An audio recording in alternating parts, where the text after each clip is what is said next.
퀴즈입니다. 누구일까요? 어렵다고? 히틀러가 친구랑 찍은 줄 알았어. 진짜. 이게 히틀러가 그린 거예요? 히틀러가 자살을 결심하고 명령을 내립니다. 독일의 도시를 너무 이상해. 찐천재 세계사 세 번째 시간, 오늘은 히틀러에 대해서 자세하게 좀 살펴보는 시간 갖도록 하겠습니다. 예. 교수님 안녕하세요. 예, 안녕하세요.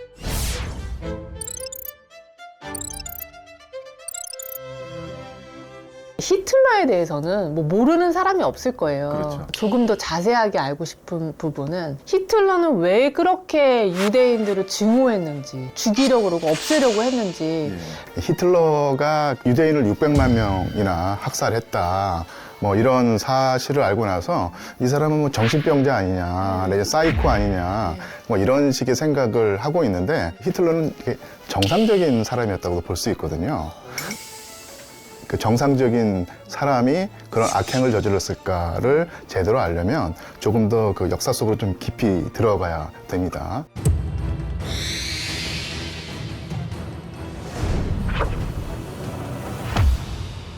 히틀러는 독일이 아니라 그 오스트리아에서 태어난 사람인데요. 물론 독일과 오스트리아가 같은 민족이지만 국가는 달랐었죠. 그 아버지가 좀 나이가 많고 어머니가 상당히 그 아버지 비해서 나이가 어린 사람이었어요.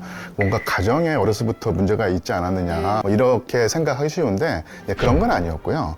어머니로부터 상당히 그 사랑을 많이 받고 자란 아이였어요. 본명이 히틀러예요? 본명이 그 아돌프였습니다. 아돌프. 예, 아돌프 히틀러였죠. 아버지는 자기 아들이 공무원이 되기를 바랐지만 아돌프는 화가가 되고 싶은, 예술가가 되고 싶은 꿈이 있었습니다.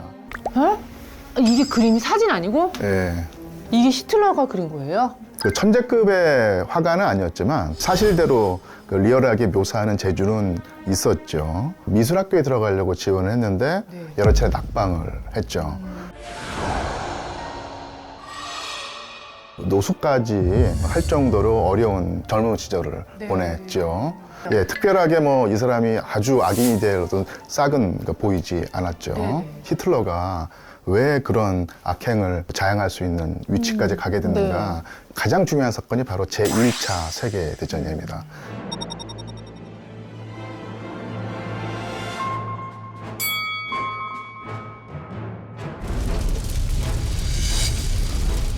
이때 히틀러는 전쟁이 터지자마자 자원 입대한 거예요. 오스트리아 사람이지만 독일군의 자원에서 병사가 됩니다. 근데 왜 오스트리아 사람이 독일군이 됐어요? 오스트리아는 독일과 동맹국이 됐고요. 히틀러 같은 경우는 오스트리아보다는 독일에게 더 충성을 바치는 사람이었어요. 그러니까 오스트리아는 독일 민족 말고도 다른 이민족들이 있는 다민족 국가. 독일은 순수한 게르만인, 독일인만이 있는 국가라고 해서 충성의 대상이 오스트리아 아니라 바로 독일이었던 것이죠. 그래서 독일 제국군의 군인이 됐는데 엄청나게 성실한 병사가 됩니다. 사실 전쟁이 4년, 5년이 지속되면서 다른 병사들은 다 지치고 신물이 나서 전쟁을 하는 둥 마는 둥 하는데 히틀러는 엄청나게 성실하게 전투를 수행하고 국가에 대한 충성심을 끝까지 버리지 않은 거예요. 독일에서 가장 그 명예로운 훈장이 바로 1급 첩시자 훈장이 있는데 일개 병사로서 1급 첩시자 훈장을 받은 거의 유일한 사람이 히틀러였던 거예요. 성실하고 뛰어난 군인이었다는 사실을 인정받은 것이죠. 사회에서는 부적응자였는데 군대에서 자기를 인정해 주니까 이게 너무너무 군대가 고마웠던 거예요. 군대를 이상적인 사회로 보는 사고방식이 뿌리를 내렸고요. 그런 상황에서 죽을 고비를 2번, 3번 넘기고 살아남으니까 자기가 하늘의 계시를 받은 그런 초월적인 존재가 아니겠느냐 이런 생각까지 가지게 된 것이죠. 그런 상황에서 이제 제1차 세계대전이 끝나고 나서 독일 사회로 돌아가게 됩니다. 독일 사회가 전쟁에 지면서 엄청난 굴욕감에 찌들어 있던 사회였고요. 영국, 프랑스에게 무릎 꿇은 상태였고 경제는 완전히 파탄 지경이 나서 우표 한 장 사는데 수백만 원, 빵 한 조각 사는데 수천만 원이 들어가는 그런 초인플레이션 사회였거든요. 히틀러는 어느 그 조그만 정당의 그 집회에 들르게 됐었는데 그 집회에 들르면서 정치란 것이 재밌구나 내 스타일이다라고 생각하면서 정치에 발을 담게 되는 것입니다. 네. 히틀러가 그 발담았던 정당이 민주적인 정당이 아니라 독일의 체제를 뒤엎고 독재적인 권위주의적인 국가로 만들겠다고 생각을 했던 거예요. 주로 히틀러가 그 연설을 했던 곳이 맥주홀, 평범한 서민들이 많이 모여서 커뮤니케이션이 이루어지는 장소였거든요. 그 당시까지 독일에서 권력자들이 주로 이제 귀족이라든지 네. 재벌이라든지 네. 이런 사람이었는데 히틀러는 그런 고관대작보다는 이런 평범한 사람들을 자기의 지지 기반으로 삼으려고 했던 것이죠. 네, 그런 면에서 그 이전의 정치가와는 좀 다른 속성을 가지고 있었습니다. 그리고 또 사람들이 좀 한잔하면 흥분하고 약간 예, 예. 그런 상태가 되니까 선동하기가 더 좋았을 것 같아요. 맞습니다. 전쟁에 져서 불만을 가진 사람들, 사회체제에 대해서 불만족을 가진 사람들을 자기 편으로 끌어들여서 조직해서 만든 당이 바로 나치당이었습니다. 나치가 무슨 뜻이에요? 우리말로 옮기면 국가사회주의 당입니다. 국가사회주의는 공산주의와 완전히 철천지 왼수 관계입니다. 공산주의 사회주의에서는요, 가장 중요한 게 계급이거든요. 자본가 계급과 노동자 계급이 존재하고, 자본가나 그 노동자가 어느 국가에 속하지는 중요하지 않다는 거예요. 국가사회주의, 즉 나치즘에서는 국가가 제일 중요하고 그 다음에 인종이 중요합니다. 근데 예를 들어서 공산주의에서는 게르만인이나 유대인이나 이것은 중요하지 않고 노동자냐 아니냐 이게 중요한 거거든요. 네네네. 그래서 게르만인 노동자와 유대인 노동자가 한 형제처럼 지낼 수 있는 거예요. 반면에 히틀러가 생각하는 세계에서는 인종이 제일 중요하기 때문에 유대인 노동자하고 이 위대한 게르만인 노동자하고 어떻게 한 형제가 될 수 있는가, 이건 말이 안 된다는 얘기죠. 공산주의 사회주의는 철저히 배격하고 완전히 없애버려야 한다는 게 바로 히틀러의 생각이었어요. 그 당시에 상식으로 여겨지던 과학 지식이 바로 우생학이라는 것이거든요. 네.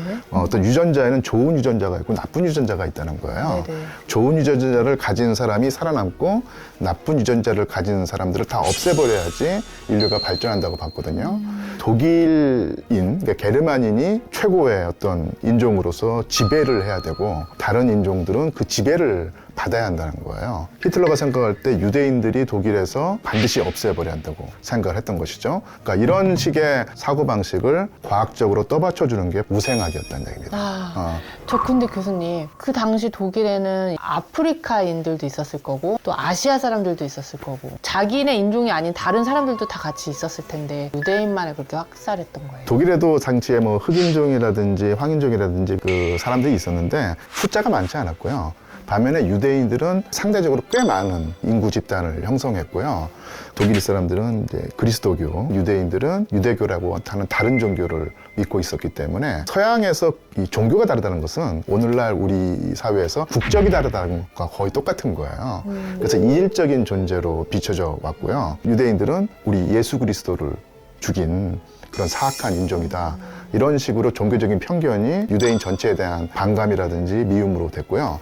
또 하나가 그 유대인들이 중세에서 일반적인 직업을 못 가졌거든요. 교회에 탄압을 받았기 때문에.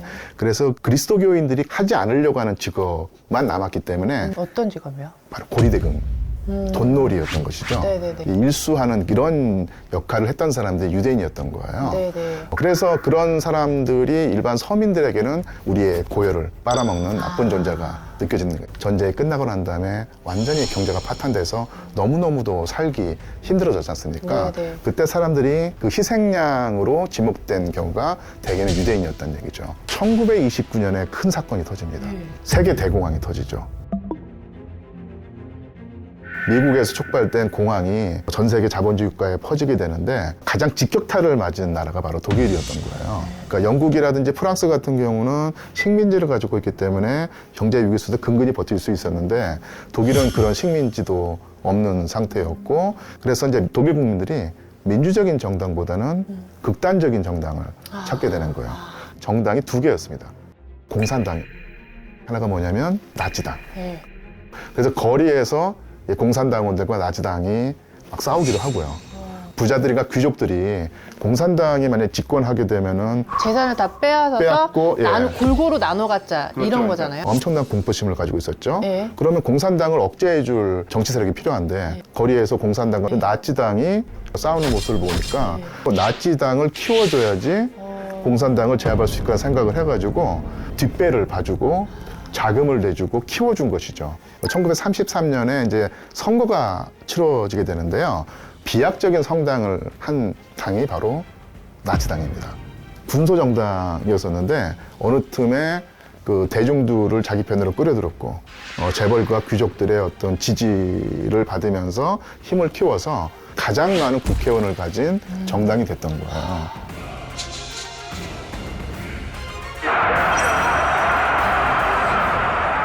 히틀러에 대해서 가장 잘못 생각하는 것이 뭐냐면 히틀러는 독재자였기 때문에 어떤 쿠데타라든지 이런 비합법적인 방법으로 권력을 가진 사람이 아니냐 생각을 하는데 히틀러는 민주적인 선거를 통해서 권력을 잡았고요.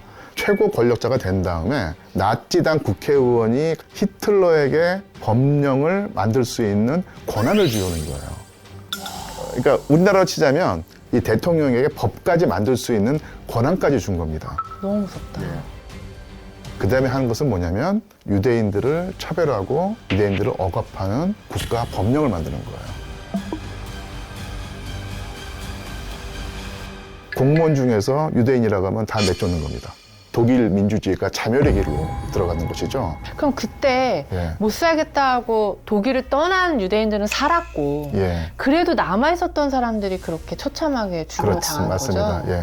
그 히틀러 체에서 억압을 받으면서도 네. 독일을 안 떠났나 생각을 하는데 1930년대는 다 경제 위기 상황이었기 때문에 다른 나라에서도 이민을 안 받으려고 하는 상황이었던 거예요. 조금만 더 버티면은 언젠가는 독일이 정상을 되찾겠지라고 생각을 하면서 예, 눌러 앉았다는 얘기입니다. 그러니까 우리가 이런 역사를 통해서 배울 수 있는 교훈은 뭔가 조짐이 보이면 떠나야 된다. 보따리를 싸자. 예. 국가를 버리겠다는 거. 아니 국가를 버리겠다는 게 아니라 국가가 나를 죽이려고 하는데 조짐이 보이면 보따리는 싸야지. 뛰어난 재능을 가진 사람 중에서 가장 유명한 사람이 누굴까요? 아인슈타인. 아인슈타인입니다. 그래서 아인슈타인이 히틀러 치하에서 견딜 수 없어서 미국으로 가야 됐고요.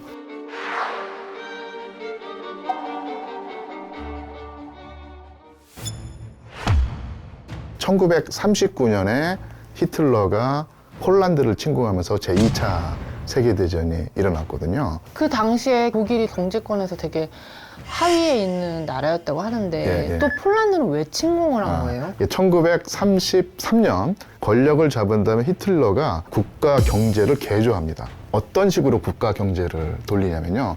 대규모 통합 사업, 그리고 군대를 키우는 겁니다. 군대를 키우면 그 군대가 가지고 있는 무기가 필요하겠고요. 무기를 만들어내려면 공장이 돌아가야 되겠죠. 공장이 돌아가면은 노동자가 필요하니까 실업 문제가 해결되는 것이죠. 그리고 대규모 통합 사업, 고속도로를 뚫죠. 독일의 고속도로가 뭐겠습니까? 아우토반. 아우토반이죠. 네. 아우토반을 국가가 주도해서 깔면서 노동자들이 직업을 가지게 되고 경제 위기에서 빠져나오게 되는 것이죠. 그래서 히틀러 치하에서 독일 국민들이 히틀러를 바라보는 관점이 이렇습니다. 저 사람이 집권하고 난 다음에 독일 경제가 완전히 위기에서 탈출을 해서 이제 호황을 누린다더라. 1933년만 해도 인구의 3분의 1이 실업자였는데 1936년이 되면은 거의 그 완전 고용 상태가 된 거예요. 그리고 그런 힘을 바탕으로 해서 독일 군대를 키웠고요. 독일 군대를 키우니까 군사력이 강해지니까 이제는 그 전까지 눈치를 봐야 했던 영국과 프랑스에게도 이제 큰 소리 빵빵 치게 되는 겁니다. 영국과 프랑스가 쩔쩔매는 모습을 보면서 일반 독일 사람들이 와, 대단한 사람이구나. 우리가 지도자 제대로 뽑긴 뽑았나 보다. 이렇게 생각을 한다는 것이죠.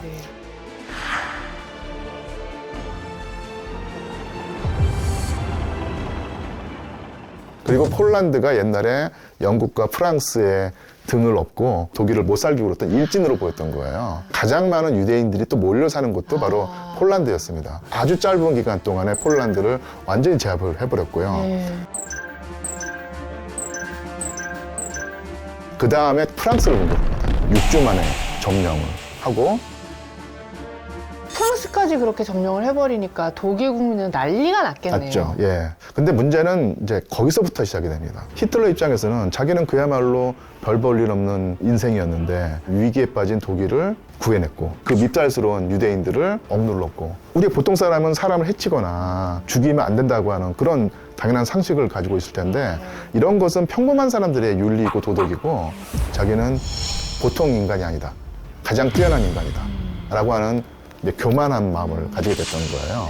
그때 가지게 된 생각이 뭐냐면 유대인들을 못 살게 구는 수준이 아니라 아예 이 사람들을 다 없애버려야 한다고 생각했던 거예요.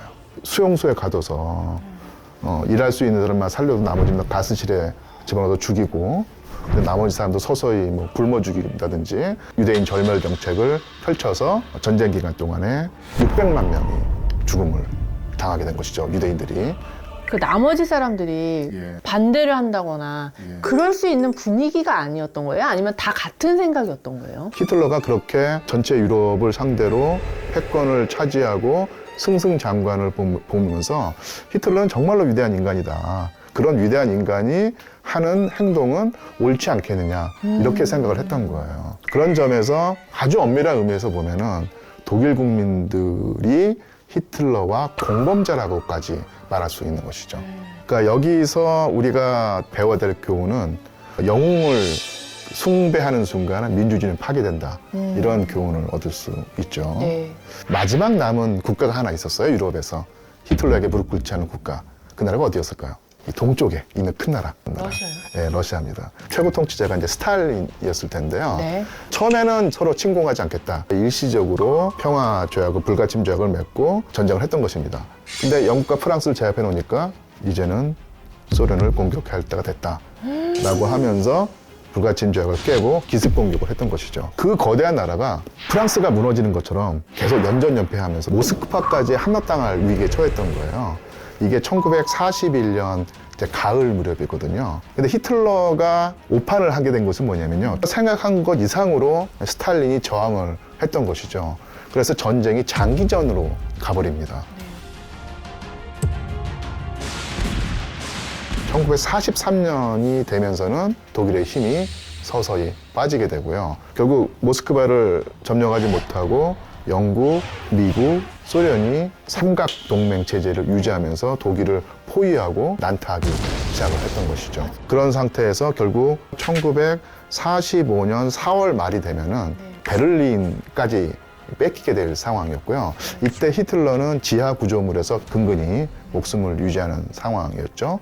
사실 전쟁에 져도 적군의 최고 권력자는 처벌하지 않는 그런 식으로 그 전까지 돼 왔었거든요. 네. 하지만 히틀러는 1800만 명 유대인 중에 3분의 1에 해당하는 600만 명이나 되는 유대인들을 죽였던 사람이기 때문에 패전을 인정해서 살아남을 수 없다는 생각을 하게 된 거예요. 1945년 4월 30일일 겁니다. 자살을 선택하게 되죠.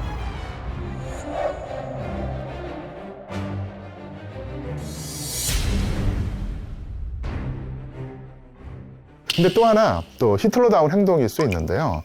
히틀러가 자기가 결국 죽음을 선택하면서 명령을 내립니다. 독일의 모든 산업시설과 도시를 파괴해라. 왜요? 히틀러의 그 인종주의 철학에서는 강한 민족은 살아남고 약한 민족은 없어져야 한다는 생각이었거든요. 근데 독일 민족이 결국 졌지 않습니까? 그럼 독일 민족은 강한 민족이 아니라 약한 민족이 되는 것이죠. 너무 이상해. 예. 자기의 지배를 받으면서도 전쟁을 승리로 이끌지 못한 그런 나약한 민족이 독일인이라고 하면은 독일인은 살 가치가 없다. 라고 해서 다 파괴해야 되는 것이고요. 그렇게 해서 이제 소련과 미국의 영향으로 독일이 둘로 나눠지게 된 거죠? 그렇죠. 그러니까 냉전이 벌어지게 되면서 동독과 서독을 갈라 놓게 된 것이고요. 중요한 점은 바로 독일인들의 태도입니다. 독일인들이 아무리 위기에 처했다고 하더라도 그런 위기에서 빠져나갈 때는 합리적 판단과 건전한 상식으로 문제를 해결해야 되는데 이런 문제를 한순간에 단번에 해결해 줄 위대한 영웅을 찾았던 거예요. 독일 사람들의 눈에 띄었던 사람이 히틀러였고 히틀러에게 권력을 갖다 바친 것이죠. 그런 위험한 사람을 지도자로 모시면서 전 세계의 재앙을 초래했다는 점에서 독일인들도 상당히 반성을 해야 됩니다. 독일인들이 그 뒤에 뼈저리게 반성하면서 가장 모범적인 민주주의 국가로 탈바꿈할 수 있었고요. 네, 선생님 이렇게 귀한 시간 강의해 주셔서 너무 감사합니다. 구독자 여러분과 접할 수 있는 좋은 기회여서 초대해 주셔서 상당히 고맙다는 생각을 합니다. 선생님 감사합니다. 네, 고맙습니다. 네, 감사합니다. 전제가 되자 전제가 되자